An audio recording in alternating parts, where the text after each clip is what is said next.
বন্ধুরা, টিকিচিরে আমাদের সকলকে স্বাগত। আজকে আমি বানাবো সম্পূর্ণ নিরামিষ বেগুন। আজ শনিবার, নিরামিষের দিন। তাই আমি বেগুনটা দেখুন মোটা, মোটা করে মানে একটা কাঁচা বেগুন আমি ৪ টুকরো করে কেটে নিয়েছি। এবার লোক অনুযায়ী বেগুনটা কমিয়ে বা বাড়িয়ে নেবেন।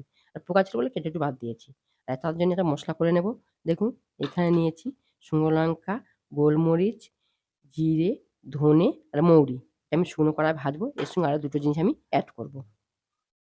দেব কয়েকটা কাজু, অল্প একটু পোস্ত। এটা ভেজে আমি শিলবাটাতে বেটে নেব। আর বেগুনটা আমি কড়ায় তেল দেবো, দিয়ে লাল, লাল করে ভেজে নেব। দেখুন বেগুনগুলো ভাজা হয়ে গেছে। এবার আমি তুলে নেব। এবারে বেগুন ভাজা তেলের মধ্যে দিয়ে দেবো ২ টো শুকনো লঙ্কা, সামান্য একটু করে চিড়ে দিচ্ছি যাতে না ফেটে যায়। দিব কালো জিরে, অল্প একটু হিং।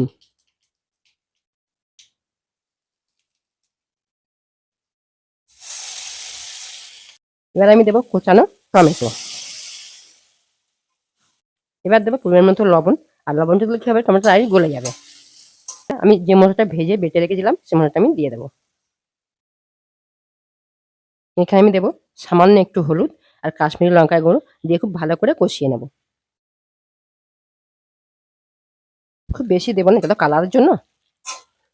আমি খুব ভালো করে কষাবো। দেখুন মশলার তেল ছেড়ে দিয়ে মশলাটা কষানো হয়ে গেছে। এবারে দিয়ে দেবো অল্প একটু জল। এটা গামাখা হয়, বেশি জল আমি দেবো না। এইটুকুই জল আমি দেবো। এটা ফোটার জন্য অপেক্ষা করবো। দেখুন এটা ফুটে গেছে। এবার আমি বেগুনটা দিয়ে দেবো। দিয়ে ৫ মিনিট ফোটাবো, ফুটিয়ে নামিয়ে নেবো। তারপর আমি দেখাবো।